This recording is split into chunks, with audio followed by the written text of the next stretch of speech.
Welcome to the raw and uncensored Ambitchious Podcast. During our time here together, I will be instilling all of the strength, power, and determination you will need to use the very stones thrown at you to build your ultimate empire. We will redefine the word bitch from the derogatory to the acronym being in total control of herself.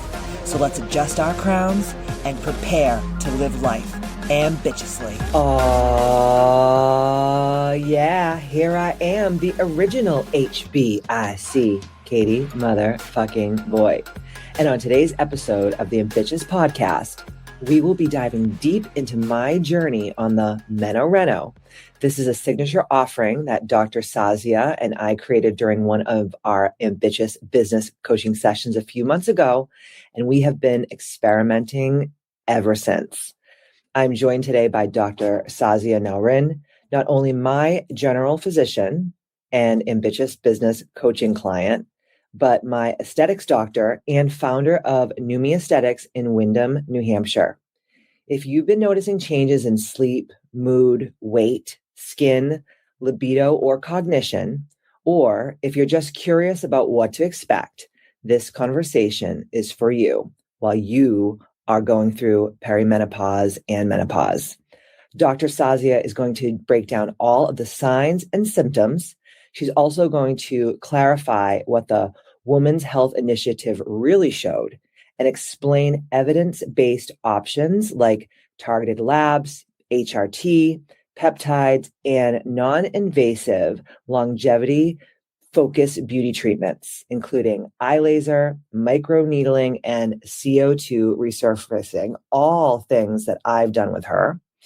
And believe me, all these things can safely restore confidence and quality of life because I know firsthand that it did that with me. I'm going to be divulging everything that I have not only done to my body with Dr. Sazia, but also my face. Pinky swear, I'm not going to hold anything back. And my goal is for you to be inspired to take on how you look and feel truly into your own hands. And I want each and every one of you to be your biggest advocate while navigating this very special time that all of us as women are going to go through. So stay tuned for practical tips, medical insights, and a special listener offer, a free consultation in-house or virtually with Dr. Sazia, and then 15% off of the Reno package with her. So if you're ready to take your life, health, and happiness to the next level, then dive in with me and Dr. Sazia. Dr. Sazia, I'm so excited for you to be here today because we're going to talk about our Reno, which I know is going to help so many people because it's already helped me. And I just kind of started this whole journey with you. And I'm even more excited to see down the road what happens to this face, to this body. Right. And thank God for you. So thank you so much for being here. It's always a pleasure to be with you, Katie. You know, I learned so much from you. You never stop learning, right? I know my stuff. I'm still learning, but I have learned so many things from you about the business and the, health, fitness, and all these things. And thank you for inviting me today. It's my pleasure. So let's talk about the Reno. Let's tell everyone out there in Ambitchious Land how we kind of came up with it because we're genius. We are. High five, baby. We are. I will, I'm not one to toot my own horn, but toot, beep, beep, right? Yes. So pretty much what happened was, and I'll bring you on a little journey of how the whole Reno started. So obviously we business coach together, right, which is so much fun. And one thing that I love about you, there's many things, but one thing I love about you is you really understand women's bodies. And as a physician, that is so important. And I think that that's why women that go to you really trust you because they know that you're not just trying to put stuff in their face to make them look better. It's just so much deeper than that. It's really on a cellular level, which I think is so important. And I think that, I love to blow smoke up people's asses, but you're definitely not one that I like to blow smoke up because it's true. Everything I'm saying. That's why I trust my clients with you. I trust myself with you. And it's just been such an incredible journey. So we were meeting one day, we were doing our business coaching, and I was talking to you about all the things that I've been going through with my perimenopause and how most of my clients are similar in age. So they're going through the same things too. And I just feel like so many physicians are not attacking this issue. One of the things that really bothered me, I was reading a study and it said the ages of women that go through suicidal ideations or even commit suicide are between the ages of 35 and 55. And when I was reading the study, I was like, oh my gosh, this is when women start going through perimenopause and menopause, right? And a lot of it has to do with the hormonal imbalances. I know when I started going through perimenopause, I didn't even know I was going through it. I was on vacation. I had an out of body, full blown panic attack. I was in another country. My husband came into the room and he was like, what is wrong with you? And I was like, I feel like I don't even know. I can't even explain this feeling. When I went home, I saw my physician and he's like, you know, you're going through perimenopause. This is just what happens at this age, which I totally understand where he was coming from.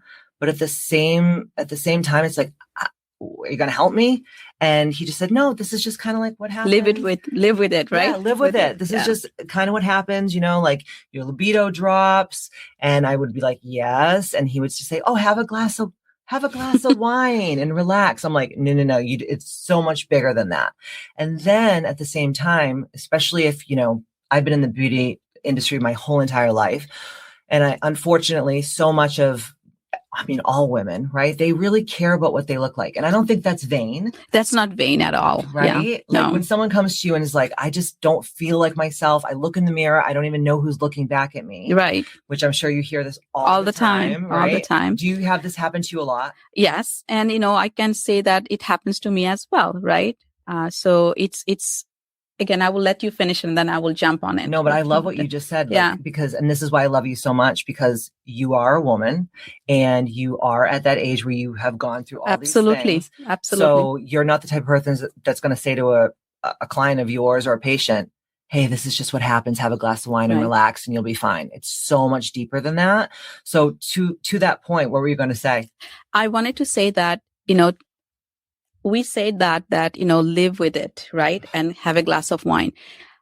I admit I have said that because we have not trained properly during residency about menopause, right? So since that 2002, right, that WHI studies, and I went through my residency in 2006 to 2009. So did I learn anything?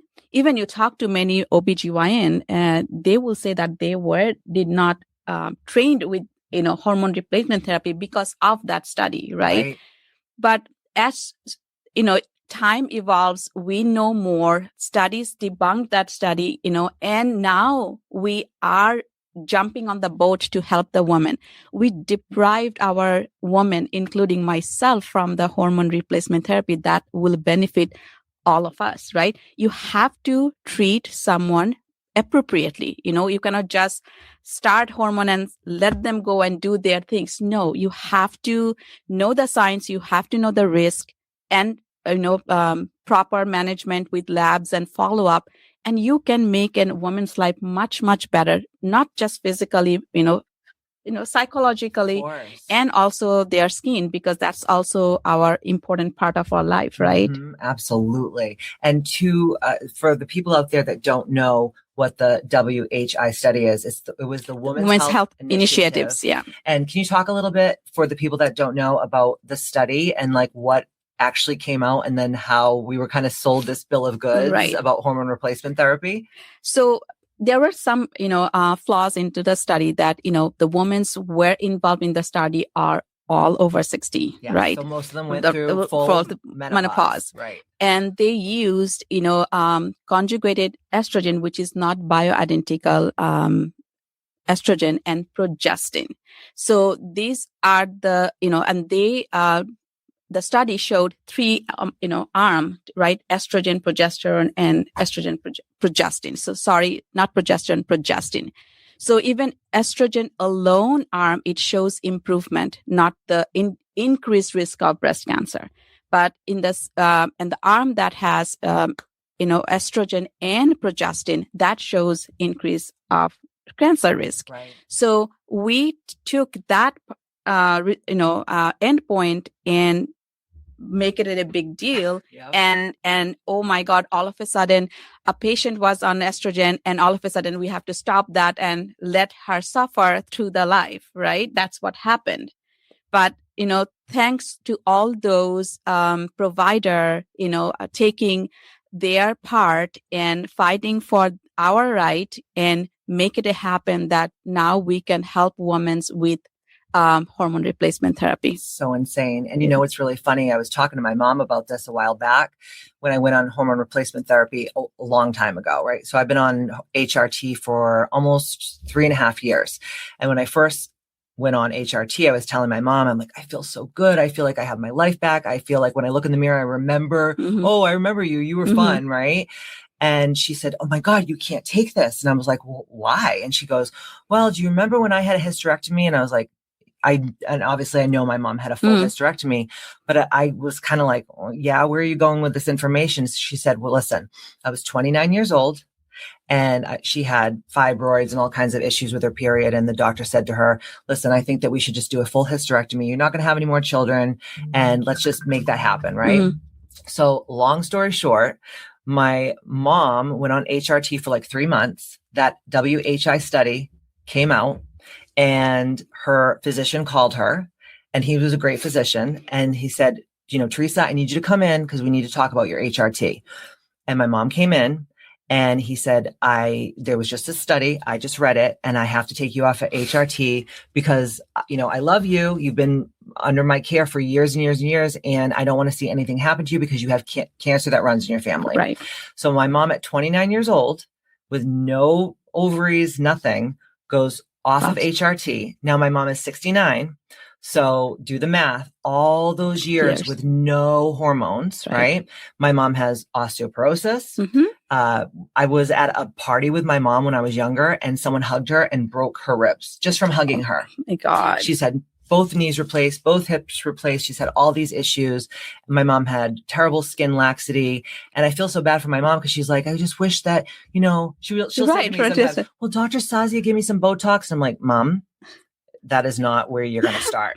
Okay. There's a whole other world out there that Dr. Sazia will talk to you about because it's so far gone at this point. But I think about that and I feel so bad for my mom because I'm like, you didn't really have a fighting chance. Right. 40 some odd, 50 some odd years and you have not had proper hormones in your body. No wonder why you feel terrible. Yeah, absolutely. What we recommend, right? Or try black cohosh or evening primrose oil or, take the SSRI for your symptoms. But, SSRI cause the other side effects, right? Which we do not want to, create. So what happens is, and I hear this a lot, I'm so glad that you brought up the SSRI issue where women will come in, they're like, I'm moody, I'm depressed, I feel like, I don't know, just dead inside, right? This is what you probably hear a lot. Right.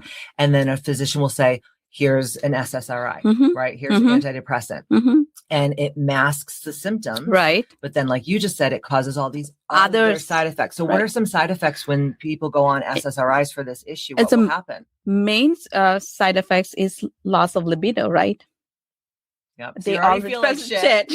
Yes. And like, let's just make you even feel worse. Right. Right. And what about weight gain and things like that? Yeah, those are also weight gain, the loss of libido, two important things that we are fighting during the perimenopause and menopause, and we are giving the medication to create more. It's so crazy. But I'm so glad that you brought up the study, and I'm so glad that you just said what you said, because I think there's so many women out there that listen to this podcast and they just feel like, well, this is just like the card that I've been dealt and I just have to do it. And that's not true. Right. That's not true. When we started talking about perimenopause and menopause and HRT and all the things that you offer at Numi, I was like, oh my gosh, we have to do something proprietary that no one else really is doing. I mean, I know that there's a lot of physicians out there that are starting to get with it, but you are so ahead of the game. And that's why I just trust you implicitly. And I trust you with all of my clients. And of course, everyone that comes to you just falls in love with you just as much as I do. And you help them immensely. So let's talk about a little bit about the Meno Reno, but let's talk about when women come in to see you. And some of them will just come in and say, hey, I want some neurotoxin. I want to freeze my face. I feel like I'm sagging a little bit, so I want a little bit of filler. But what I love so much about you is that you don't go right there. You start to really assess it from like a cellular hormonal level. So when a woman comes in, they're between the ages of 35 and over, you know that it's that time of their life, right? Because they're starting to tell you all of these things that they're feeling and all the things that are happening to their body, to their psyche, just to their skin, all of it. Let's talk about the first step. So a woman comes in, she is telling you all these things. What is the first thing that you would do to attack these issues as a physician, but also someone who's in the aesthetic world? Yeah. So, being a primary care physician and interest in aesthetics, I can see the both world, right? So my interaction with my patient starts from, family history, their lifestyle, symptoms they are, experiencing, even though they do not mention about their perimenopause because maybe they're not understanding, but asking those questions, their, medical history, all these, then kind of, gives me an insight of how I can help with the patient. So, I ask them, do you have going through all these? They say, then we talk about what is, hormone, what is peptide, what lifestyle you need to change to become a normal, feeling normal person, right? So, not necessarily if you ask me, I want a filler. Yes. So this is not, filler has its own place, but this is not where I start. I try, primary care doctor, we want longevity. I care for 2,000 patients who are my part of my family. Their dad, mom is my patient too. So you kind of know the whole story, right? So that's what I kind of guide them. I can do neurotoxin, but maybe not that one you're looking for, right? And there is no one treatment I will do today will take you 5 years, 10 years down the road. It's a continuous process, right? The way you take care of yourself by doing, healthy lifestyle, exercise, you take care of your teeth, right? You have to maintain that. Same way you have to maintain your overall body and mind. Yes. So that's how we start. And then I lay down the options of treatment.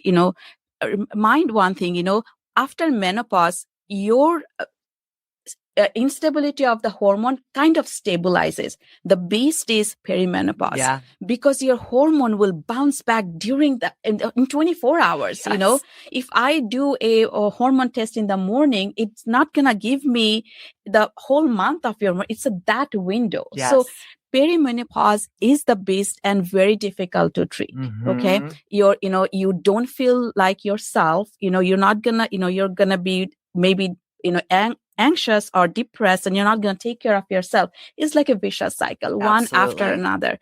And when you don't feel good, mentally, then you don't take care of your physically, right? So true. Yeah. And you keep yourself isolated probably from your family, right? So you need to do a balanced treatment for a woman. Yes. And understanding that perimenopause is very, very important. And I acknowledge that I was not as knowledgeable. I'm learning every single day from my patient, from the study group, from the experts. And it's, and not one treatment fits for all, right? So, acknowledging your shortcoming and again, jump onto the boat that you can help with women. How many millions of women go into perimenopause, menopause every year? You are a one single woman, doctor cannot help everyone. There are enough providers out there to help all these women, and we should do that. We should not deprive a woman from, feeling like yourself. I 100% agree. And I can't tell you how many clients come into my office and they just are like feeling low and depressed. And they're like, I'm gaining weight around my middle. And I went to my physician and he just told me, work out more, eat less. I have done that. But I'm like, if I eat any less, right. I don't know what's going to happen. Right. I mean, we've all gone through that. And on top of that, no one is really, like, to your point, is looking at the patient as a holistic, full, everything is hitting the beats. And when the women come in and I say to them, well, did your physician run labs? No.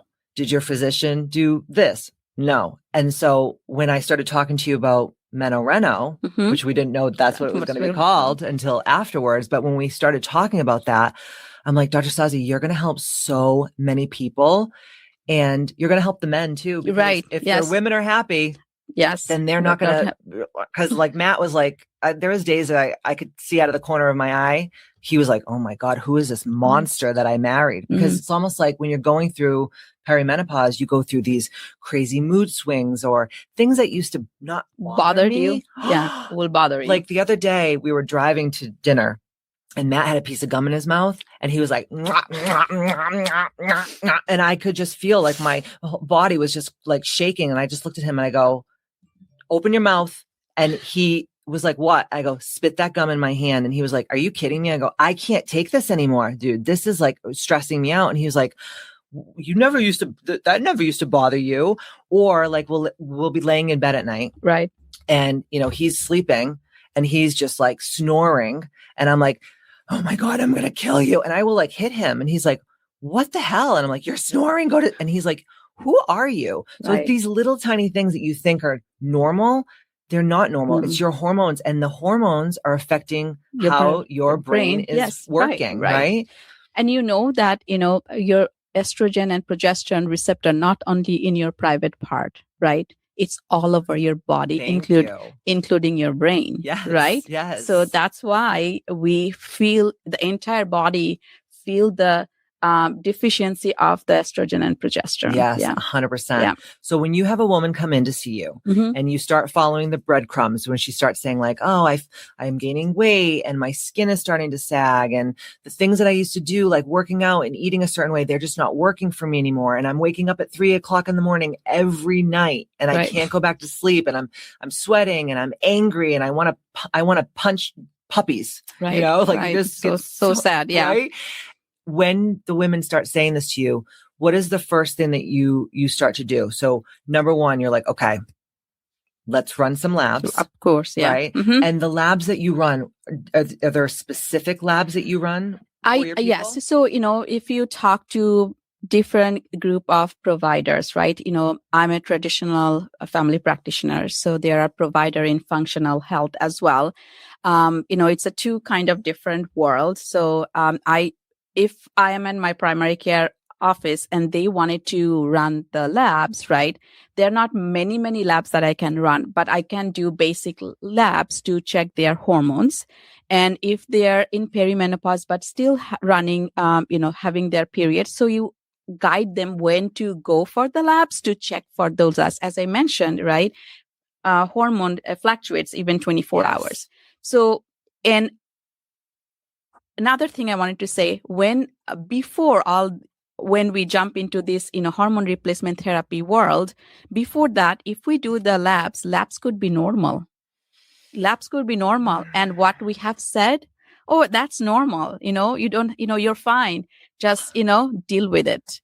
We have mentioned that. I hear this all of the time. We have mentioned that. This doctor ran my labs and then they came back and he said, oh no, everything looks good. It's like, and I think that's even more frustrating to be a woman and to hear, like, I know that you feel horrible, right? But I'm telling you that you're okay, right? And then, I mean, it's. I don't want to call it medical gaslighting because I don't think it like, and I'm sure there is a lot of medical gaslighting in the, you know, industry. So, but I'm not trying to say that that's always what it is. But I truly feel like, okay, well, now what do I do? And now I feel even more crazy because I'm like, am I going crazy because I feel horrible? But this physician who I trust is telling me I'm fine. Right. Yeah. So lab is not always give you the, you know, right sense of like how you're going through. Right. So at least if you run the labs, at least at this point, if patient is going through some estrogen deficiency and progesterone deficiency, I can start safely some treatment for them to see whether I can make them a little bit better. And having the baseline of the labs, I can go back that, am I doing too much or too little? Right. And you have to compare the labs with the patient's symptoms, right? If they are feeling better, that means you're doing the right thing. Always you have to have the safety, family history, patient history, how they are doing. You do not let them just leave with that prescription and, let them be on their own. Yeah. You have to follow along, right? What I do, initially I do frequent blood work to make sure everything, frequently see them to see whether they're having any vaginal bleeding or anything from the treatment. So I know that, she is safe. So that is, I think, provider who are doing HRT following the same protocol. They make sure that the labs are following, patient being seen as a follow-up to make sure they are on the right path. Right. And, if they are experiencing any side effect, then you mitigate right away. It's so interesting. I had a client who's a very close friend of mine, and she was having all the same symptoms. And I was like, girl, you need to go get your labs done. You need to go, see a physician. She doesn't live around here, and she would be coming to you if she did. And she went to the physician, and the woman said to her, your labs are normal. And of course she was like, I still feel horrible. So like, what can you do? And she goes, well, we can start you on birth control. And now my friend is 45 years old. And she's like, I don't want to go on birth control. Like, we already did that in the 90s and the 2000s. Right. I don't want to do birth control. And then the doctor's like, well, that's all I kind of have for you. And she's like, well, and this is what I try to do with my clients is I really try to empower them to be their biggest advocate, because no one's going to come and save you. No. So it's up to you as the woman who's dealing with the issues to say, okay, I'm going to study this. I'm going to read papers. And I know that people don't want to do that. They don't want to take the time to do that. But I think it's so important to just go down the rabbit hole just a little bit to figure it out. And she went back to the physician. She said, well, what about this patch or what about this pill? And I can't remember exactly what it was. And the doctor just fought her. And I said, you need to go find another physician.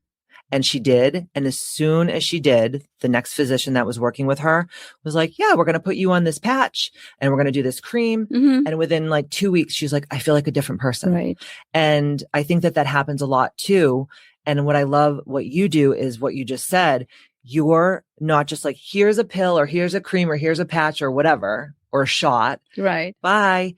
You do the labs every so many months, right? And then like what you said, when I find the baseline of like, okay, she feels good. Right. She's starting to get her mojo back. Her skin is starting to get better. She's starting to maybe take off some weight that she had put on. Then you can start to space the labs out a little bit more. But when you find that baseline of that, it's a secret sauce for everyone. Right. Because it's not one size fits all. And if you follow the bell curve, of the labs, you probably wanted to see to the right side of the bell curve to have women feel better, even though it's normal, right?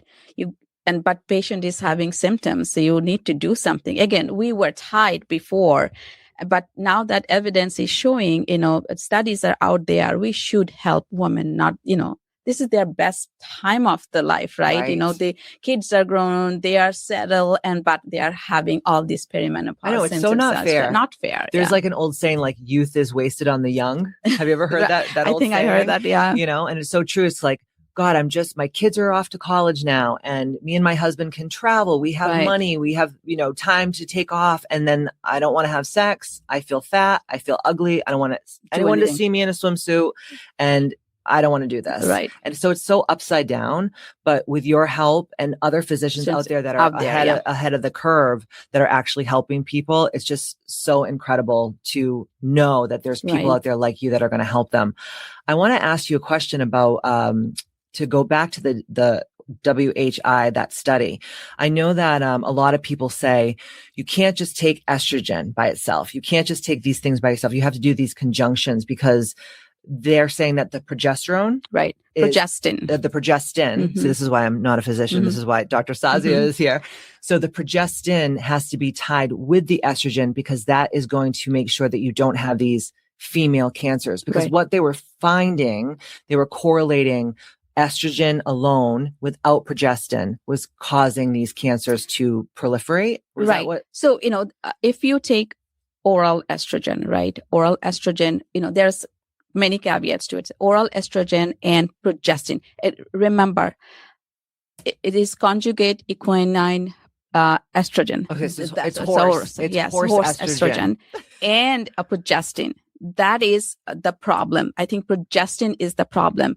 Estrogen alone did not show the increase of the breast cancer. Okay. It's the progestin with the estrogen arm that showed increase of the female type cancers. So like breast cancer, uterine, cervical, things like that. So I don't know whether if they did the study with the bioidentical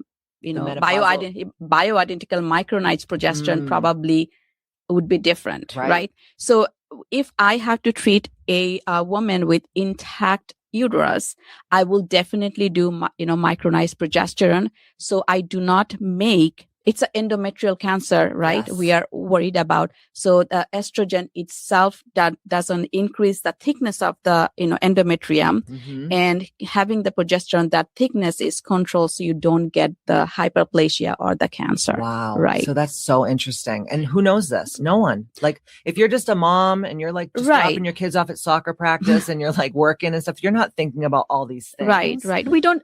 I think we as a physician, in a normal hospital owned practice, or if I am seeing too many patients, maybe we do not spend enough time to educate our women. Yes. Right. Yeah.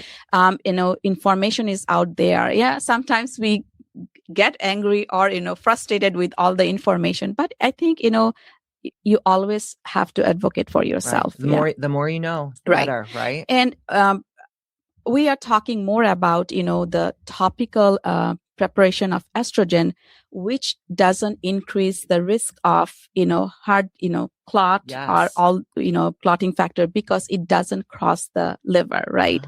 So, so that is another problem or risk, which is not associated with the topical or vaginal preparation. So, we are now it's patches are a shortage because we have been using it. So there is a shortage of estrogen patch. I didn't even know that. Yeah, it's estrogen patch shortage. Wow. So when you put someone on HRT, like they've hit all the criteria and you're like, you're a great candidate for HRT.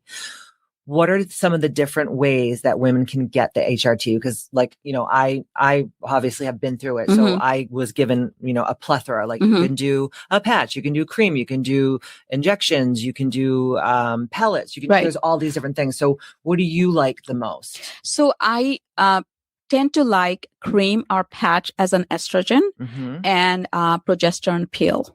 Okay. And for testosterone for men is a gel or the shot. Right. I have not, I know about the pellet, and it works for many, many women and men because, you don't have to remember to take it every 2 weeks or every day. And so that is an advantage for it. But I think when women start with something, you should start understanding the estrogen, because if your lack of estrogen for a while, now if I give you that much estrogen, right, with the pellet, I cannot take it out right away, right? You have to suffer through that, storm, right? Yes. But versus if I do the patch or cream, I can manipulate, right? So if you wanted to use your insurance to cover the patch or cream, obviously you can do that, right? But we also have opportunity to use the compounding pharmacy to make estrogen with estriol. Estrogen has three, estradiol is the strongest one and estriol is the medium, and another one is that doesn't have any effect. So you can combine these two and you can let's say 50-50. So you slow introduce your body to estrogen so you don't go into the storm, right? Slowly going up, and how the patient respond based on the symptoms and the lab, you can dial like say estradiol 50, estriol, 50, but now you do 655, 45, or maybe she's feeling too much of estrogen, you dial down, and estriol is the softer one. So you can do that as a compounding. When women are taking maybe too much estrogen, right?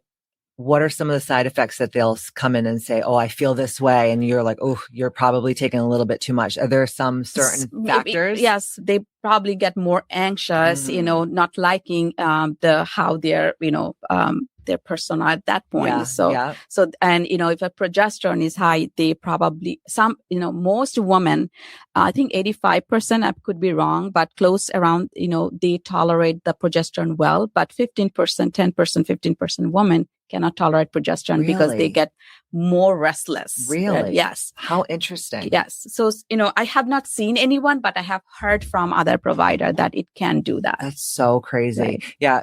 When I started HRT, I had no problems with anything except my testosterone was so low.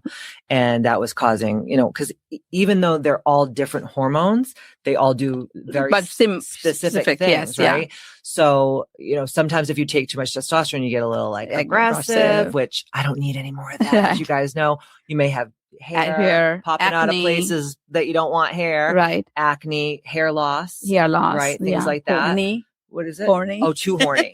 Don't say that. Matt would be very excited for that. I'm just saying. Yeah. But some people, they get almost, I remember, I'll never forget. I was talking to one of our, she's your client, she's my client, but HIPAA, we're not going to say names here, right? Yes. And she was like, Katie, I went on HRT and I walk in the grocery store and every guy to me is hot. Even the ugly, not hot ones. I'm like, what is wrong with you? And then I was like, oh, the hormones are too much for her. She's like, I haven't felt like this since I was 18 years old. And I'm like, maybe that's a good thing, but she's also not married and, she's not dating anyone right now. So that's probably a little bit of an issue, right? Even though the man, if she was with someone, would be very excited about that. But that is an adverse reaction. Right. And also you can have vaginal bleeding from estrogen, right? Really? Yeah. So you could, excess estrogen if you have intact uterus. Interesting. Yeah. So why is that? Because it has something to do with hyperplasia of the, endometrial lining. Wow. So, after menopause, your lining should be less than 0.4 millimeter. Okay. So anytime, if you have any postmenopausal bleeding without estrogen, then you have to go for a biopsy to make sure, I have seen many women do not take it seriously, but I would highly recommend you, if you have menopause means no period for 12 months, then we call it the day of menopause, right? Then you're postmenopause. If you experience any vaginal bleeding postmenopausal, you have to take it seriously to be evaluated by your GYN or PCP because, it could be nothing, but it could be something that you do not want to miss. So just precautionary. Yeah. But with the estrogen, your breast tenderness, it will happen, excess estrogen, and then could be if you have an intact uterus, you can have vaginal bleeding. So talk to your provider. I have a patient. I just, I'm going to tell her, we started her on, estrogen patch, after HRT. She has been suffering, but we have not talked about it. And finally and she also read a lot, and she said, I think I have all these symptoms of brain fog, body ache, cannot fight with my weight. I wanted to try. So I said, okay, let's try it. We did the labs and we started her on a patch because she wanted to use her, insurance. So, yeah. So, and, all of a sudden she said, Dr. Nowrin, I'm having some breast tenderness. And I was like, let's run the estrogen. So yes, her estrogen was higher than we expect. And then we have to tweak down the, patch, and then she said, okay, it's gone. So now we have customized for her to use a half patch for 2 weeks, one patch for, 1 week, like that. And she is in a stable situation. That's great. Yeah. So these are the, side effects. Is always important for patient to communicate with their PCPs. I have an insurance question because, I love to talk about these types of things. I have so many women that come to me and they say does Dr. Sazia take insurance? Right. But I don't, I say no, right? Because you're more of a concierge. Right. Yes. I do not take it in my Numi. Okay. Yeah. But you're still a general physician. Yes. Because she has nothing better to do than run a huge practice and then also have an aesthetics practice and, be a mom and a wife and all those types of things. But is there an issue with women's insurance? So for example, you have someone that comes to you and says, okay, I'm having these issues, and they're coming to you as a general physician. is there a difference between what they can get through you as a general physician and you as a provider at Numi, right? Because those are going to be two different things, because Right. you're using a compounding The pharmacy. So those types of medicines can be more particularized Right. for that one person. Customized. That's Yeah. a perfect word. Yeah. Thank you for that. Customized for the patient. But when they're on insurance, it's a little bit less nuanced, correct? Exactly. So can you explain that to people out there? Because a lot of people will say, well, I'm just going to use my insurance. I don't want to, pay out of pocket. And I'm like, yeah, but you're going to, and this is tell me if I'm wrong. This is my personal opinion and what I've seen, but they're going to have better care with someone that's going the route that as Numi compared to a general physician. Right. Because, I can now listen to your body, your symptoms, and I can tweak that options of manipulating the hormone according to your need. Through the compounding. Through the compounding. But when someone goes and uses their insurance, there's probably only so many different types of things that they can take, right? Yeah. So I cannot do this, compounding, like combination of estriol and the estradiol together. Right. So it's not as a complete offering. Yes. Interesting. Some people, don't get me wrong, but, patch can help you, right? Obviously. But if you want, if patch is not working, and it's an option for you to see a provider who can offer that more customizable care for you. Mm-hmm.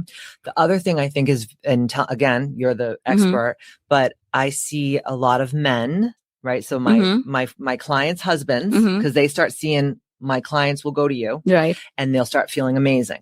And then the husbands will be like, well, I want to get in on that too. Right. So then they go to their physician and they get hormone replacement therapy, and it's always covered for men. Men, yes. But not for women. No, women covered only for particular, like a patch or cream, but their formulation, right? I cannot make the formulation that specific to that person. Yeah.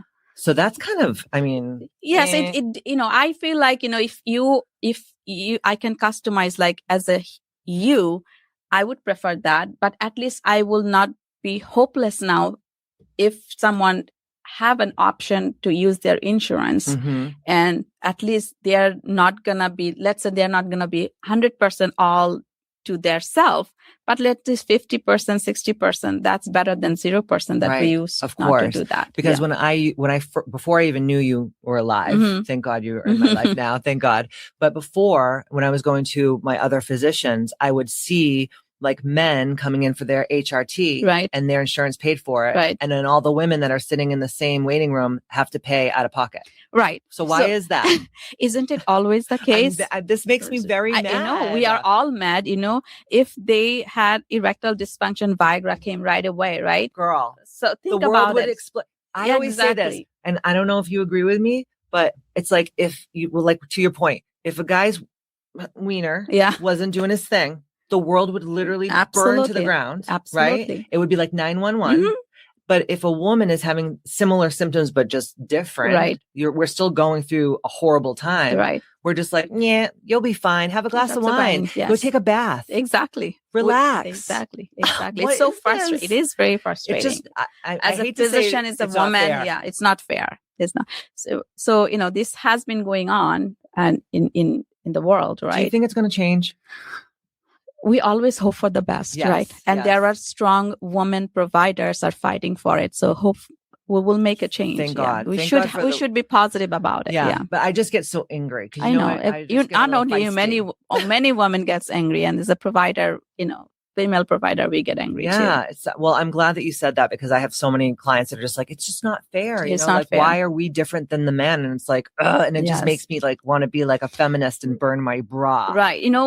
That would be bad though. And there is, there is no like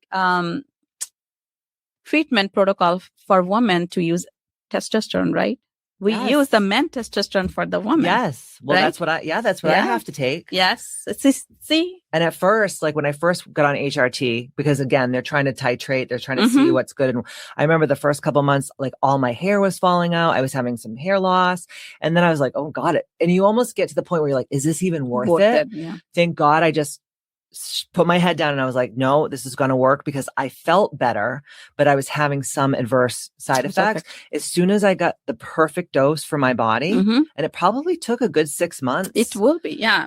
Always, sometimes you have to be patient with it. It's nothing can be fixed in a day, Absolutely. right? It's a very sensitive, path. You have to be patient, work with the provider, and relay your symptoms, side effects, everything, and then you will find a balance. 100%. And I'm 45, so a lot of my girlfriends, when we were in lockdown, we were all going through perimenopause.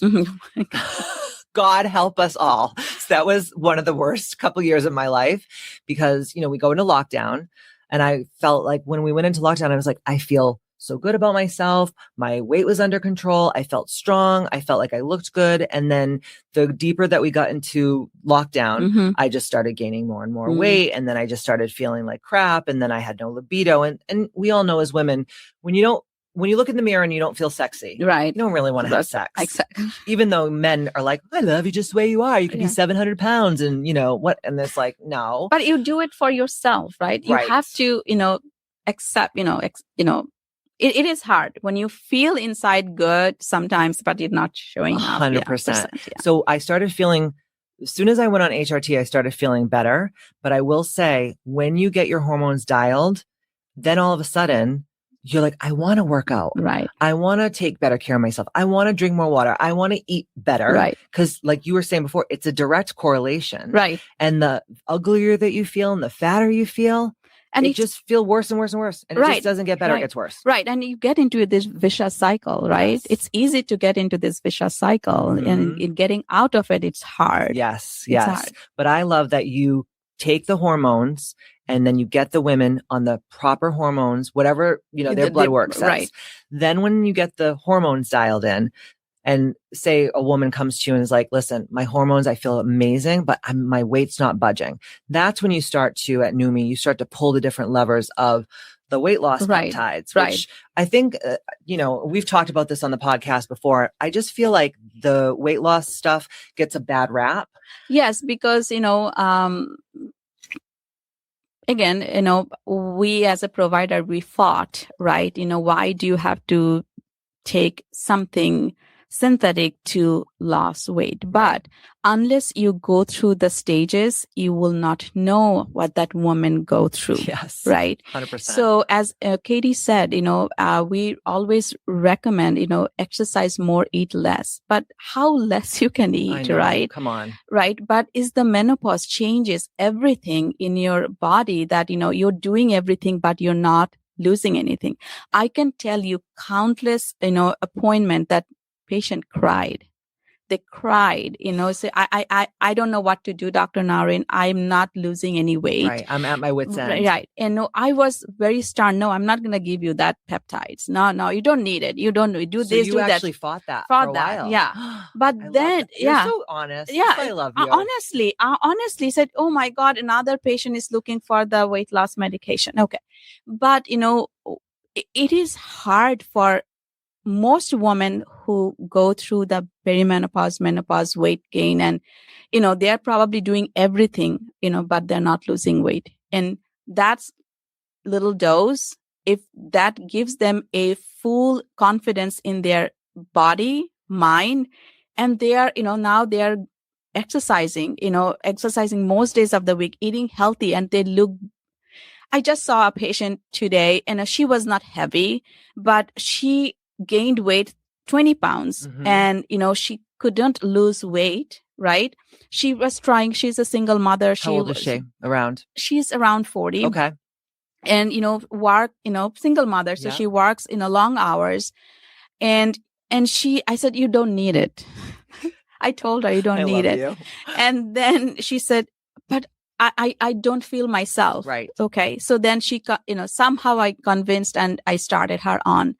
Oh my God, she's a different woman. How long has she been doing it? She's only doing it for 2.5 months now. Really? And she feels great. She's so energetic. She's doing her weightlifting, exercise, eating even better than before.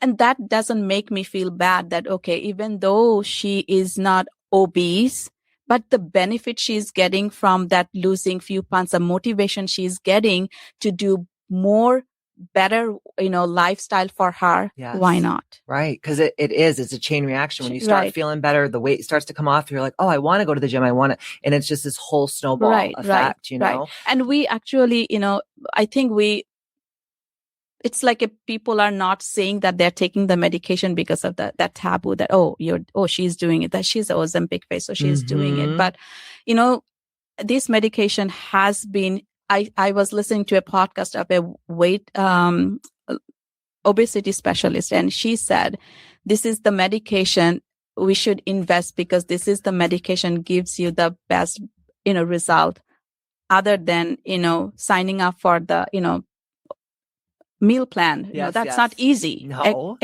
Expensive, right? And also I have friend who like not alcoholic, but loves to have some wine. Right. And she said, I don't feel like it because you don't get that reward. I have heard this so much. Smoking, I was actually going to ask you about this because it works in the same axis of these like habitual, like drinking, gambling, all everything. That stuff. Because you don't get the reward by this medication. I have a friend who is a physician too, and she's on it because she has positive gene for dementia and her mom has a dementia, so it prevents. So, of course. And so she said, as long as I can, I will just continue taking it. Why is the weight loss medication like neuroprotective? Exact mechanism I will not able to tell you right now, but it I don't think does a lot of people know about it. But study. I have to. Sorry, I didn't. Read the study. But now I'm interested in it because there has to be some reason why it's protecting your neurology. It's doing so many things that it's more incoming, and I hope to pray that in long term we don't see any bad outcome and all these positive things that keep going and giving women, men, and benefit of this medication. Well, it's so crazy because my mom was in geriatrics before she retired, so she worked with a lot of population people that had Alzheimer's and dementia and different type of neurological age-related neurological disease. And I remember listening to a podcast one time, and the doctor was saying that they're calling dementia type 3 diabetes. Yes, I heard that. Because they're saying that there's a direct correlation with people eating a lot of sugar. Yeah. Sugar actually, Katie. Inflammation. Yes.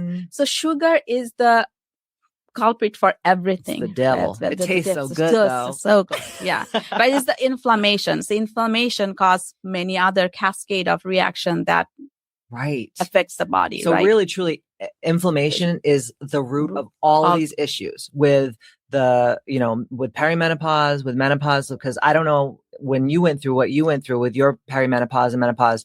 As soon as I started going through it, I just felt like so bloated, bloated. Yes, my head, I had this big head, like your face gets fat and everything just looks big. Exactly, you feel big. Rounded, I cannot explain. You put on your pants to go out to dinner and they fit, and then all of a sudden after you eat a couple bites you feel like I just want to unbutton my pants. I'm like, who wants to live like this? Absolutely. Like I just want to live in a moo-moo for the rest of my life, but I don't want to live like that either.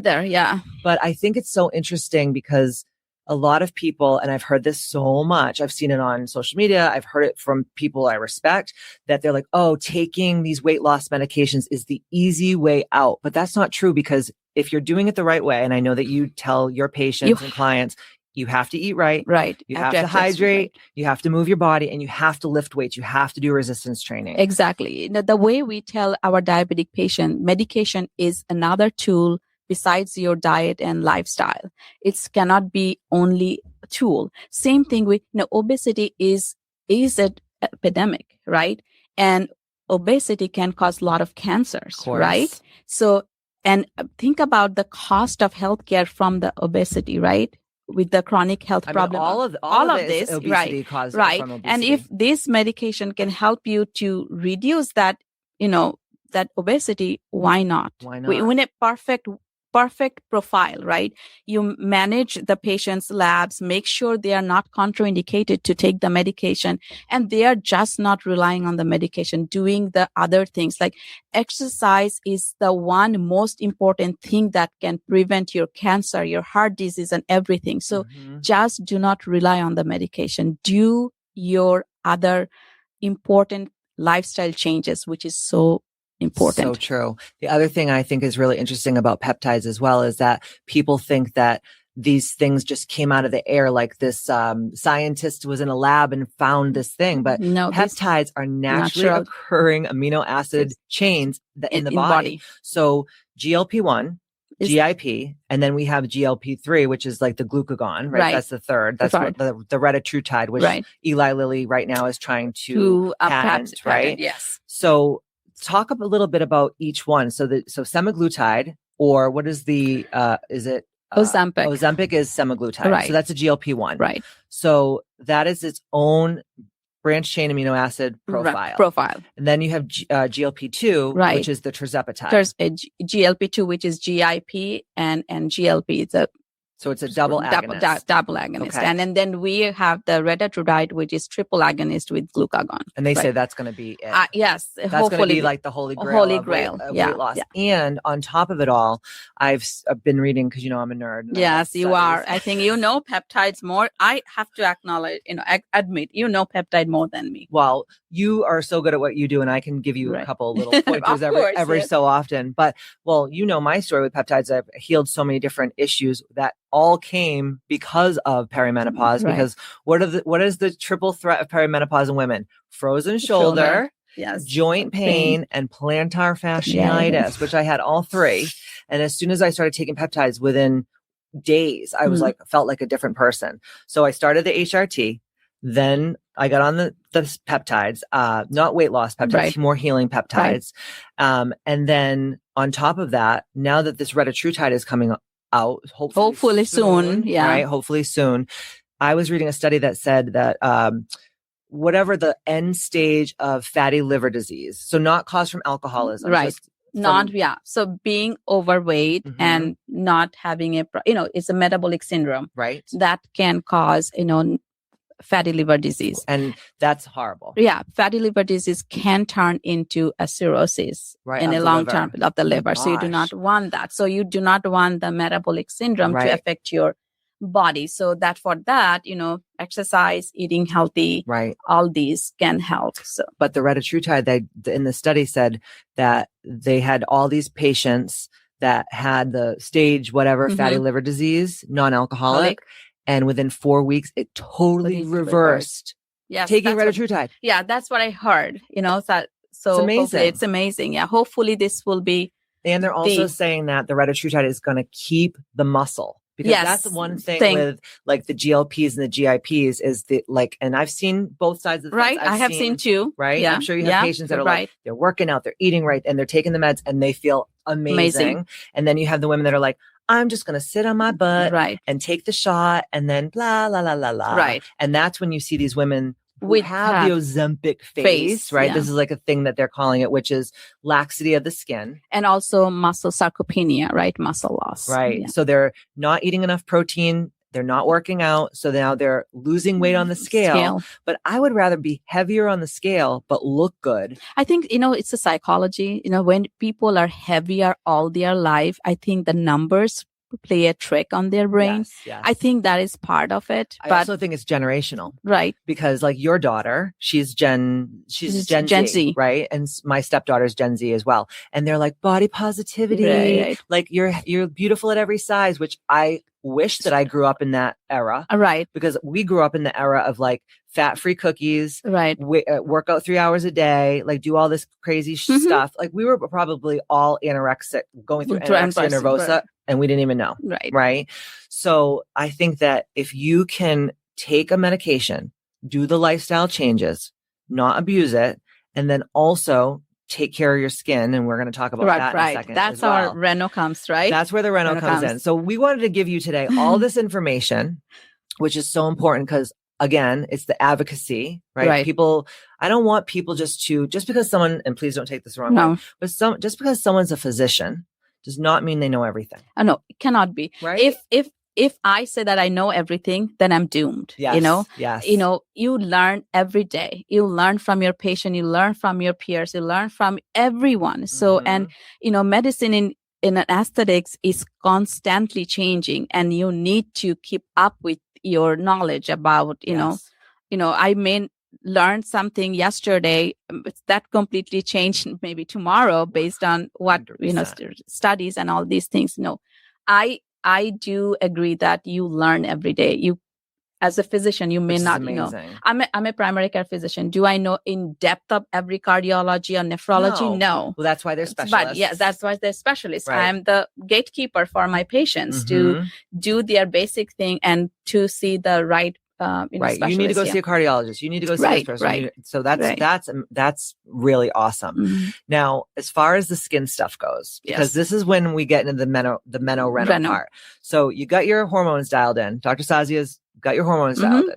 Then maybe you're taking a peptide. Right. Maybe you're taking one of the, the weight loss peptides. You're feeling good. Then what happens is, and this is what happened to me. So a little backstory, you guys know, I have genetically, thanks mom and dad, but I genetically have always had a weak chin. Okay. And I've done pageants my whole life. And even when I would get so thin to compete, I'm talking like 10% body fat. I never had a sharp jawline. Now, back in the 2000s, no one really cared about that. Right. But recently, maybe the last like 10 years, it's all about like the snatched jawline. Or Hollywood jawline. Yes. Well, guess what? I didn't have a Hollywood jawline. I had a John Candy jawline. Okay. I know it's some people it's genetically, like my daughter has the same thing. Right. We just got a little chin, and my mom has it and my grandmother had it and my sister has it. And that's just the way it goes. So years and years ago, because I've always had this issue, before I met you, I was going to a nurse injector. And this is when Kybella first came out. Do you remember Kybella? Do people still use it? I think they do, but not but you as don't often. do it. I don't do it. That's not your thing. No, that's not. I've never heard you talk about Kybella, no, unless we're like talking shit about it. Right? No, I don't have Kybella because I call it Satan's urine. Because it hurts. It hurts. So bad. I heard that. Yeah. So I went, and she was like, "Oh, there's this new thing that came out. It's called Kybella," and I was like, "Do it," because she's like, "It's gonna get rid of that chin," and I'm like, "Thank you, Jesus." So I go. And they do this little map on your neck. It's like a little sticky thing. Okay. And when it's almost like a tattoo, like the little tattoos yes. when you're a little kid. And it puts all these little dots on your neck. And where those dots are, that's where she injects the Kybella. So she's like, okay, no numbing. Okay. No numbing. Okay. And listen, I have a high pain threshold. Right. Dr. Sazia is always like, is this hurting? And I'm like, no, is it supposed to hurt? And she's like, what the hell's wrong with you? You're sick. Right. Yeah. You can tolerate pain pretty bad. I'm pretty good. Right. Yeah. So she starts injecting me. Within the fourth or fifth injection, I was like holding onto the chair. I was like shaking. I was like, because it literally feels like someone is taking a blowtorch and burning your neck. But then you need 25 more of those shots because there's like 30 shots or whatever. I'm probably totally making this up. So if you do Kybella, don't come for me and be like, bitch, you don't know what you're talking about. But it was a lot of shots. She can't stop. She can't just be like, oh, I did 10 and I can't do the rest. Like, so I had to go the whole thing. Now, mind you, when you do the Kybella, your neck blows up like a bullfrog. Right. I saw one woman. So yeah. A bullfrog. Like I literally had this huge thing and it was in the winter time because she's like, we're not going to do Kybella into the winter because then you're going to wear turtlenecks and scarves to cover your neck because it's going to be, I'm like, okay. It was so painful. It was so ugly. And then when it started to go down, it did nothing, literally nothing. Okay. So I'm like, I'm going to have to live with this damn chin for the rest of my life. Then you start saying, okay, well, maybe if I get a little filler and I make my chin longer, then that will be better. Right. No. Right. Because it's all about balancing. Right. Right. So Dr. Sazia has this incredible thing called eye laser. Right. And you had just started working with it. And you're like, hey, I have this thing for your chin. And I was like, what is it? And she told me, and I was like, you know what? Nothing can be worse than Satan's urine, Kybella. So I'll do it. So we went in. Right. You do a little numbing. So you do it's almost like getting with your teeth numbed. Right. When you have like a cavity or whatever, filling. So we were doing my chin So you did an injection on both sides of my masseters, right? No, right under? Yes, right under the mandible. Okay, right under the mandible. See, this is Angle why of- we have yeah. the doctor here. And then you did a little one bit down here. And it's this little fiber. fiber. So I can take it from, I can say. Please, because So I we will numb butcher it. first on the skin, and then we numb the whole area. Okay. So you should be, anyone who do eye laser should be comfortable. Yes. Right. Another day, and one of patients said, I could fall asleep. That's what she said. Okay. Wow. So yeah. Who's this sicko? I want to meet her. She'll be best friends. Yeah, if you're very young woman who came for the same thing for the under chin. So then it's a fiber, like fiber optic, very, but it's so thin. So you can use it without a cannula. Cannula just guide us in a proper, so a cannula is like this little tube. And then the fiber goes through it. Okay. And that cannula we introduce. Listen, she's a doctor. She's on call. So if you hear the phone, that's why. It's not because it's not her OnlyFans. Yeah. Sorry. So back to the cannula. Yeah. So then you introduce that cannula to the area they're treating. So for you, what we did, what Kybella is supposed to do, burn the fat cells, right? Allegedly. Yeah.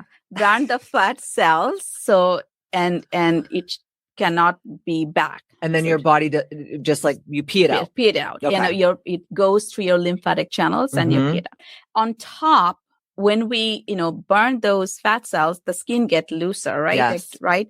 And then with the same setting, like same session with the same device, we do the skin tightening.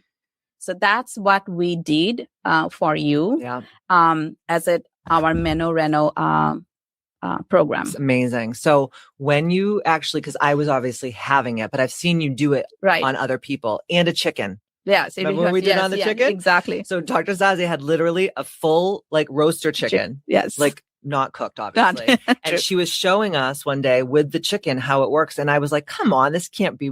I was like, oh my gosh, who invented this? Jesus, God, someone. I mean, it was incredible. So what they do is first you do the fat dissolvement, right? So you abolish the fat. Right. Then you go in with is it the same fiber, but just a different setting? Yeah. And then as soon as you change the setting, it all of a sudden it goes, right. And it just pulls your skin up. Skin up. Yes. And I swear I wouldn't have believed it if I didn't see it on someone else or the chicken. Right. Exactly. And immediately you see that, when you heat the plastic, you see it contracts. Yes. That's how its skin contracts initially. Then over the, 8 to 10 weeks, your body produces collagen and elastin and it's tightened up even more. Mm-hmm. So when I went home that night, I had no pain. 0. And I didn't really even feel pain when I was getting it done. Like you kept being like, are you okay? Are you all right? And I'm like, I'm fine. Now there is sometimes a slight smell. Right. It smells a little bit like Doritos or True. Maybe like a Taco Bell energy. Not that I've ever had Taco Bell before, but it smelled a little taco-y because it's actually heating. Yeah.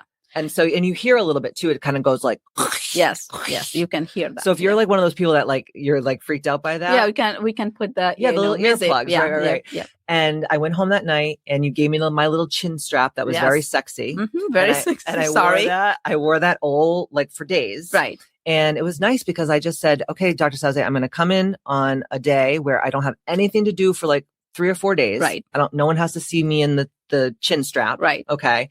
And I just kind of hung out my house.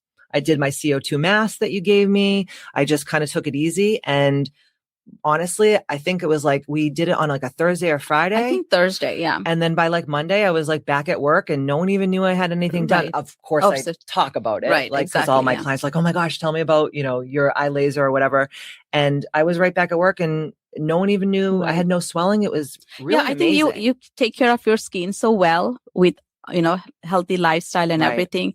So you didn't swell up much, but not everybody will be the same as you. We have ranges of people can have, our other client, other client. Oh my God, she's better by 3rd day, even better than you. Yeah. Oh, right. No, I was jealous. Yes, I was. She was I think you are an outlier. Probably listening to this podcast right now. We're not going to say her name because of HIPAA, but I was so jealous. I was like, like within days, I'm like, who is this person? Exactly. You know, and she didn't look bad to begin with. No. But we all could use a little something every so often. Exactly. So with the eye laser, you can pretty much do your entire body. Entire body. So I'm telling you. You can do your arms. Your belly, your brow, fold. The back fat. Your flanks, your thigh, loose skin in your above knee. Wow. You can do that. So if someone doesn't need the fat to go away, if they just want the tightening, you can just do the tightening setting. Just do the tightening. Yeah. Wow. Just do the tightening. That's so amazing. That is an amazing. Yeah. How many times can I do it? So, it's addictive. Yeah, I know. Like, this is so incredible. There's no downtime. It's not like, and this is another thing, because we were talking before the podcast started today. And I was saying one of the biggest things that I don't want to do is I don't want to be like 40 years old having a full facelift, because I have a lot of friends, no offense to them, love them. They look beautiful, but that's that's invasive. You have to go under anesthesia. You have to stay in the hospital for days. I mean, that's a lot, you know, with something like this. And this is what I think that every woman should start doing as soon as they hit, maybe even before, but I say as soon as you start going through perimenopause and everything, like you were saying, the collagen starts to go away. All these different things happen to your skin. So if you can do these little non-invasive things and stack those and then put off those, deep plain facelifts until you're older. Right. I mean, is that is kind of your whole... Right. Prevention. I'm a primary care, right? That's my route. So prevention is everything, right? You want to prevent cancer. You wants to prevent your skin laxity, right?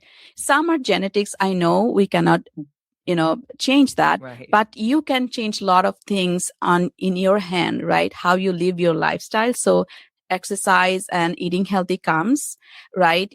Taking care of your skin, like you brush your product, getting good product, medical grade product. God, these girls are like, I'm using saying that it's apricot scrub. I'm like, honey, right? 1989 called. You can't do that, right? And you don't have to 13 steps of your routine. You can have few meaningful actives in your skin routine, and you can. And nothing will change in a day, right? You have to do it every single day. Diligent. It's all consistency, continuum. All these matters to your well-being. Yeah. Every part of your body. So tell me how many times I can do this. I think I can do that. Chin. Yeah. I think we need another. I think I should do a lift only. Tightening. Yeah. Tightening. Yeah. I don't have fat. The thing is, if you guys, I wish you could feel my chin. I don't have like a fat chin. You don't. I don't have a chin. There's nothing there. It's the bones. So we can do and pull it up. Yeah. So I don't need any tape. No. And when I touch your under chin, Katie, I don't feel fat. I know. It's just the skin. It's just my jawline. Yeah. So we can again. I told you, and I tell everyone, sometimes, when you treat someone for diabetes, right? One medication doesn't work, you add the second one, right? Same thing with, hypertension or high blood pressure. One medication doesn't work, you take second or third. So for Meno, Reno, right? Or for, our achievement to tightening lushness of the skin, we have to combine multiple modalities. Yes. Our goal, more elastin, more collagen. So if one cannot give us, we resort to the second one or third one, and combination, stacking. That's how it comes to have a healthier looking skin. So in between your eye laser treatment, so say you're just treating one area. So for me, it's my chin. What is the usual time period in between, like getting it done, recovering, and then having a second or third treatment? So I would say final result, we wait for at least 10 weeks, right? So I would say I can go back and do it in 3 months. Right. Because I think we did it in November. Yes. No, December. December. Yeah. So now we're doing this podcast in May. So 6 months. I'm overdue.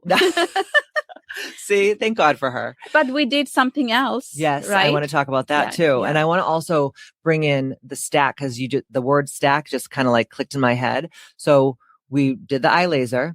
And then a couple weeks ago, about a month ago now, I went in for a CO2 laser. Right. And because I have Portuguese ancestry, even though I'm very light skinned, I get very dark, like in the sun, but I also get super hyperpigmentation. Like if I have a pimple and if I pick at it, which I try not to, but every so often I get a little, crazy with I call it the bathroom surgeon. You go in there with all the little tools and stuff.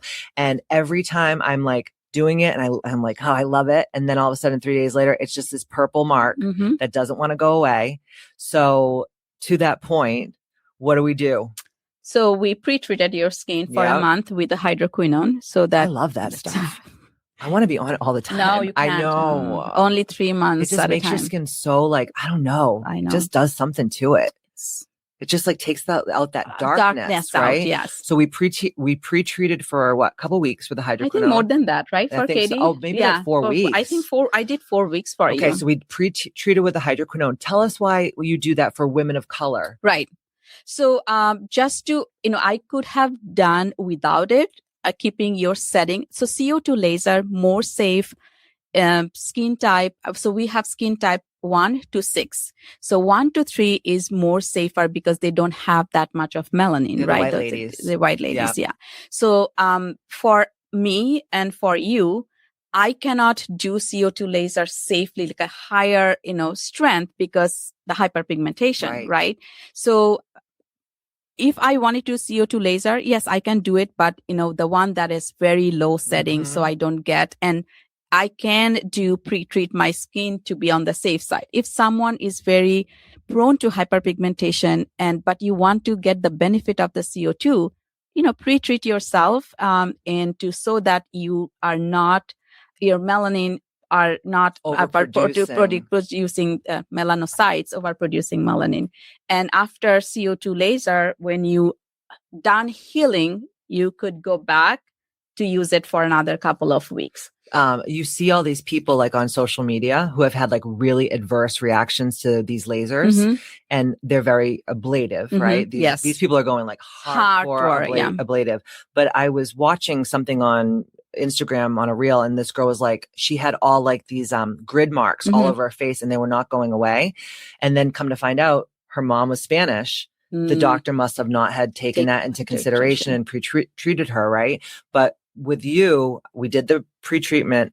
We did the lowest setting of CO2 laser. Right. People are like, did it hurt? I'm like, no, you put the numbing cream on for an hour. Yeah. Yeah. Well, we shot the shit and you put the numbing cream on me and it was so quick. When you start doing the laser, it just goes by so fast. Yeah. And people say, well, what did it feel like? I said, well, when the numbing started to wear off, it kind of felt like a sunburn. Yes. Like it just felt like I just fell asleep in the sun at the beach and I got a sunburn. Right.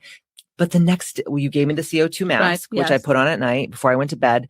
And the next day I woke up, there was no pain. It just kind of gets tight, gets a little like sandpapery. Right. But when that skin starts to peel, honey, it is like a baby's bottom. Absolutely. When she came to my house today to podcast, she's looking at my skin and I go, I want to do like 100 more. I said, Dr. Sazia, if you just tell me, don't go on the sun the whole summer, I promise I won't, because what it did for my skin in one treatment on the lowest setting blew my mind. I think you should do like twice a year, just as maintenance. Okay. And that's good. That's good. That's good information. Right. So one new study shows that even one CO2 laser treatment increases IGF-1 growth factor that we all had as a high amount as a baby and young. I remember those days. And it's plummeted as go down. Like so everything, right? And it increases the number of the IGF-1 growth factor that. So it's almost like you're going backwards in time with your skin. Right. It's so amazing. It is amazing. And sometimes I feel like, oh, why not? I'm skin type 1, 2, 3. I know, but you said you did your own. I did. So CO2 laser machine, I was very hesitant to bring onto my practice because if I cannot use it, right? What's the point? What's the point? Selfishly, we want to also use the stuff that we buy, right? So the device from Monarch, they have a DECA platform and that you can dial it down. So lowest. So your minimum could be my maximum. Right. But but that will give me the result of any other like skin type 3. So once I could tolerate that without hydroquinone and without having any hyperpigmentation. So I said, you know what? I'm getting that device for my patients. And thank God you did. Yes. And I know it was expensive, but it's worth every penny. Exactly. It really truly is. It truly changes the skin. So when someone like me who has the type, what type am I? I think you still type 3, but because of your Portuguese thing, I kept you like a 4. So with someone like me, I go 2, 3 all together to get the best, and then you do once or twice a year after that as maintenance. As a maintenance, yeah. Because I think that's another misconception is people say, I'm going to do this one time and then I'll never have to do it again. Nothing in this world can fix you in one time. Mm-hmm. Even a deep plane facelift. These women sometimes have to go in for revision, right? Because your skin is still sagging and growing and doing what it does. So on top of the CO2 laser and on top of the eye laser, what else have we been doing? So we've been doing microneedling. Microneedling, yes. So why do women want to do microneedling, and how many times a year can you feasibly do a microneedling treatment? So, if it's just plain microneedling, it's not going to hurt if you do every quarter. Okay. Right? What it does, it control injury to your body. So your fibroblasts get, knocked on the fibroblasts, so it produces collagen, right? That's what it does, right? So if you have, significant laxity, and you can do that. And remember, we lose collagen 1% every year since late 20s, and sun exposure damages higher. And after menopause, you lose 30% after 5 years. So you're not going to go back to your 20s collagen, but you can get back some and make your skin look healthy and, feel it feels good when your skin feels good. Absolutely, 100%. And for all of us elder millennials and Gen Xers, we were all tanorexics. Right. I used to go twice a day tanning. Are you kidding me? What was I doing? I don't know. I can't believe I don't have more sun damage because of how much I tanned. Thank God I have a little bit of the Portuguese, blood. But other than that, every girl my age should be getting this. Right. And I have a question to you. Tell me. Going back to the peptide. Yes. Have you talked about melanotan? Yeah. Yeah. I haven't taken it yet. I don't really care about being tan anymore. Okay. But I have a lot of friends that take it and they're so tan. Okay. And it's just from taking a peptide. It's not from going out in the sun. Right. But the one thing that I heard about that is it's almost like a niacin flush. Okay. I don't like that feeling. Okay. Have you ever had that before? No, I heard it. But it's like it's this weird feeling, like it comes from the tips of your toes, comes up your body. I can't even explain it. It's just the weirdest feeling, and it makes you feel like woozy and a little like woo. But if someone wants to be tan, they'll deal with it. But there is a risk of melanoma. I heard this too. They're saying there's all these things that come out. That's why I never really got into it. I think if I was still competing in pageants, like back in the day, and we always had to be tan, and like even like black girls would go tanning, or they would have spray tans to because it makes your skin look better on stage under the lights and all these types of things, the things that we did. Right. But it's called melanotan. Melanotan. Or melanin. Something like I always have a tongue twister about it. But all the peptides, there's like 3 different ways to say them. Some people call epithalon, epidolon, all these different things. So sometimes I'm like, what are they? Or, retatrutide, they'll call it whatever. Yeah, it's easy to say Retta. Mm-hmm. Everyone just says Retta. But I think it's so interesting. And all it does is it just works on your melanocytes. Right. So it makes your melanocytes just produce more melanin. Yeah. It's just so weird. I know. We're living in crazy times. It's like a science fiction movie, isn't it? True. But I do love the peptides, but I don't, the other peptide that made me feel like that, and I hate it, Samorelin. Okay. And I have so many. But isn't it Samorelin should be lesser than the Tesamorelin? So Ipamorelin's the highest. Okay. Tesamorelin's like middle. Yeah. And the Samorelin's like the lowest. A lot of my clients take it for sleep. Right. That's what I heard. Yeah. Sleep. Yeah. But it is a secretagogue to growth hormone. Yeah. So what it does is it just tells your, pineal gland or pineal gland, however you want to say it, to just produce more of your own growth hormone instead of getting exogenous growth hormone, which back in the day, all of my bodybuilder friends and me took synthetic growth hormone to lose weight and to get really, really ripped for, pageants or even, bodybuilding competitions. But, there's Jacobsen-Creutzfeldt syndrome you could get because where they were getting the growth hormone was from bovine pineal glands, which is, what were we doing? See, you're like, Katie, don't even tell me this. About this. She's like, I'm a physician. I want to hear this. But I mean, this is the world that we live in. People want to biohack. They want to just, maximize. And I think that's another thing too, because what you're doing, you're helping women biohack without turning into like biohacking nerds. Right. Which is so important. Yes. Informed choice. Yes. But the Smorelin, when I first started taking it, I would get these, like welts, like, cause I would do it subcutaneously in my stomach mostly. And I would get these like huge welts all over my stomach. It was like a histamine reaction. Which happens in a very small percentage of people. So I would just be like, okay, just who cares? It's itchy, whatever. One night I took it and I thought I was going to die. Like I felt so sick. I was like, I couldn't walk. I was like dizzy. And Matt was like, are you all right? Like, stop this.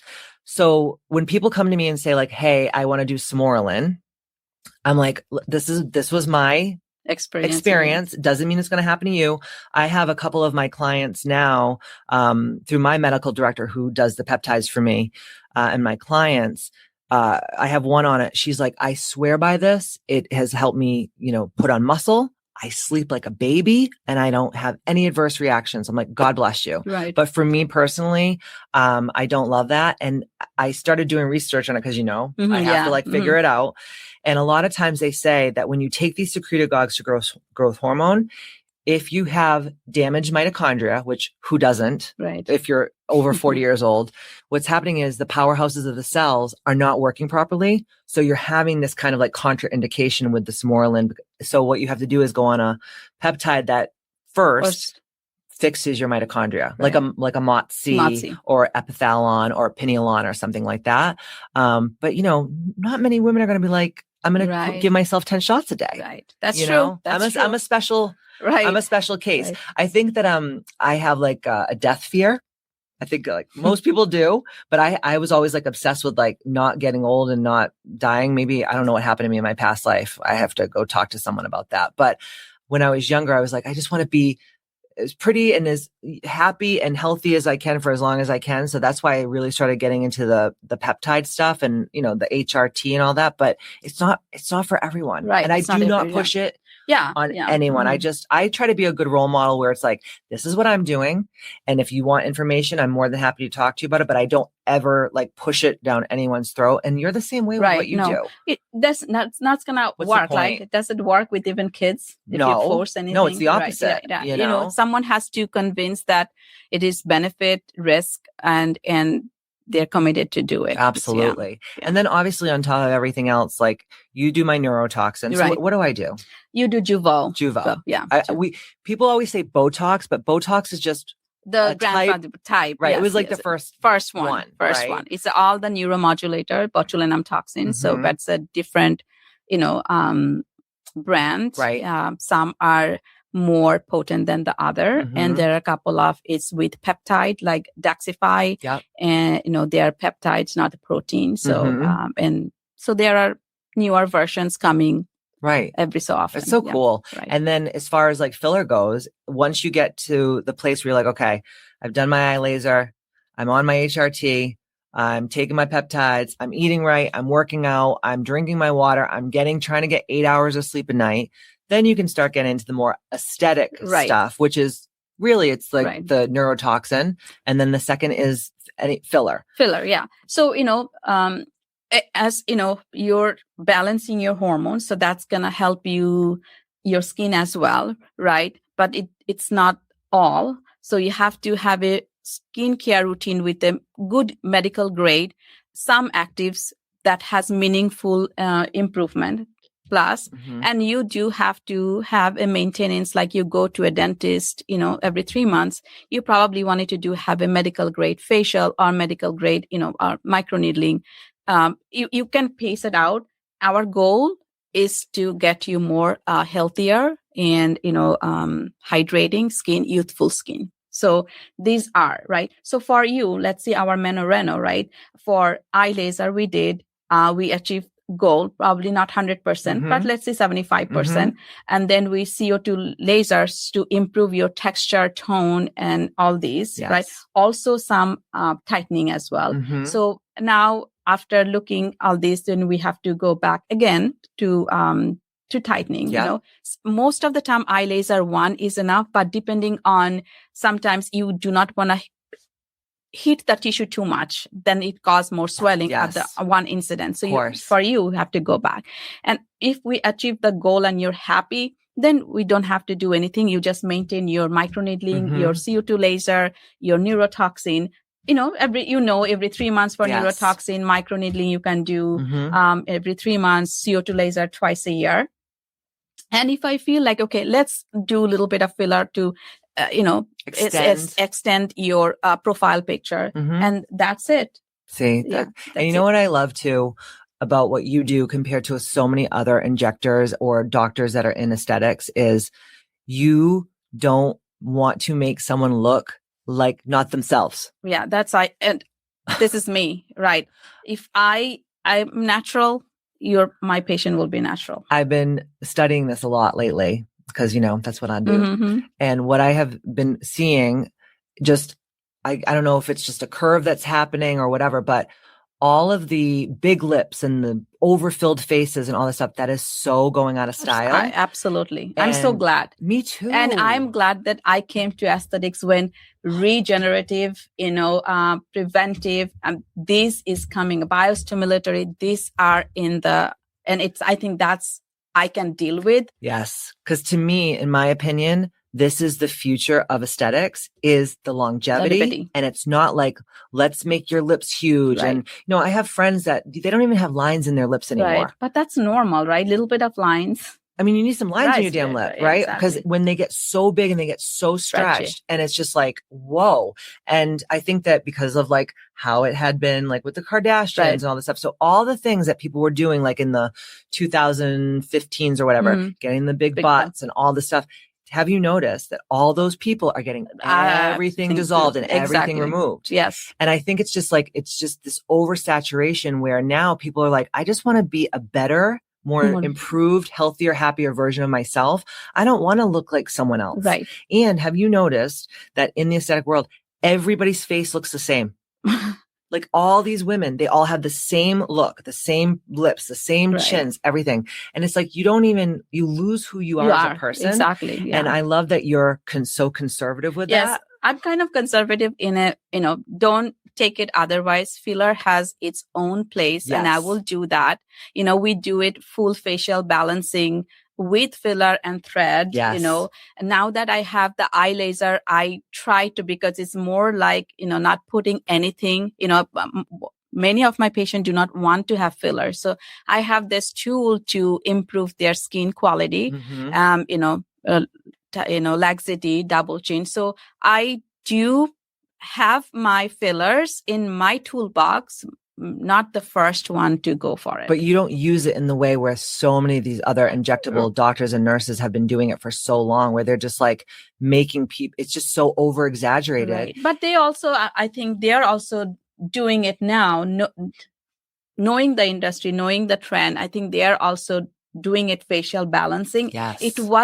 Everybody looked the same because there is no facial balancing. Yes. Like if we use the cookie cutter method to everyone, how you gonna look to yourself, 100%. right? So you can do facial balancing and you use all the tools that you have to make that facial balancing. Right, right. And that's what I think is so important. And that's why I love what you do. And this is a hill that I will die on. You are one of the best providers I've ever met and I've ever worked with. And I'm not just saying that because I love you. I mean that. I know that. I'm learning. I'm always in a mode of learning and getting the natural outcome of the treatment. That I think that's the best. You do everything that needed to be done, but still be yourself. Every time I talk to Dr. Sazia when we're doing our business coaching, she's always like, oh, I can't do coaching on this day because I have to go here because I'm going to this conference and I'm learning this. And I'm like, you're freaking amazing. Yeah. I don't know a lot of people that do that. So without kudos to you. without learning, again, it's a constant changing environment, Mhm. and you need to know. And I wish I have affordability to get every devices in the world, but that doesn't work. You work with the device that you have. And I think I have the pretty amazing devices in my practice. Yeah, exactly. And, it's just, right path, right time. But again, if I do, even for Katie, if I do eye laser and she doesn't take care of herself, that's not going to show any results. 100%. So I have my responsibility, and you as a patient have responsibility as well. Absolutely. So the last thing I want to talk to you about, this is for our listeners and our viewers, it's so important, is a lot of people say, okay, Dr. Sazia, that's all great. And, Katie's a rich bitch and she can afford all this. But the great part is you have a membership. I do. Yes. And which is so genius. And honestly, I'm not trying to say what you should do for your business, but if you have a practice out there, whether it's, aesthetics, facials, even lashes, any of this type of stuff, these memberships are so amazing because if they don't use it, it rolls over. Yes. So they're not losing money. No. So we were talking one day about a client that we both know, and the person's like, I feel so bad. I haven't seen Dr. Sazia in 6 months. I've been so busy and I've been traveling. And I said, who cares? They're like, what do you mean? I go, you're not losing the money in your membership. And they're like, oh my God, I totally forgot. Right. Yes. So let's just say, for example, you want to do eye laser. Right. And you don't come to Dr. Sazia for a couple months. All that money just rolls over. You can take that money and put it towards eye laser or, threads or anything, CO2 or whatever. Anything. And you get as a member, if membership, we have 5 services that you can do one per month. But other than if you haven't been coming to the clinic for a year and you acquire like $3,000 and you choose to do eye laser, you get 15% on top of it. That's awesome. So, yeah. That's so smart. I think I remember who you were talking about, and she hasn't been in the clinic and she has RF microneedling, which is $950 probably each. And she has money sitting, and she had done 2 sessions without putting an extra money. See, I love this. Yes. This is so good. Anything else you want to tell our viewers and listeners out there? We covered a lot today. I know. I wanted to, say to everyone that listen to your body. Perimenopause can happen 10 years earlier than your actual menopause. So if you are experiencing any of the symptoms and your provider is not helping you, reach out. There are a lot of other providers out there are waiting to help you. We have now tools. We do not have the risk of not treating, risk of not treating you is the higher than risk of treating you. So, and, you have to treat yourself from inside and always, outside as well. So it's a combination will make you who you are and make you, a confident woman. So Amen. we are here. I'm here, I will listen, maybe not everything for everyone, but there always something for you. 100%. I love it. Now, if people mention Ambitchious in the Meno Reno and they reach out to you on your website, which by the way, all of this information, guys, will be in the show notes. So wherever you're listening to this podcast, just scroll down to the show notes and Dr. Sazia's information will be there, her website, so you can contact her. You do both in-house and virtual consultations. Yes. So people don't have to live in Windham, New Hampshire to go and see you, right? They can be from everywhere. Right. So you do that. And if they mention the Meno, Reno, and Ambitchious, they get 15% off. Right. 15% off their any aesthetic services. Awesome. Yeah. That's awesome. Dr. Sazia, thank you. Thank you, Katie. I love you so much. My hands are so cold. Oh my God. I know. Cold. I'm always cold. It's because I have a warm heart. I say the same thing. But this was so amazing. I wish I could talk to you for 10 hours straight because you're so freaking smart and you know everything and you take care of this little chin.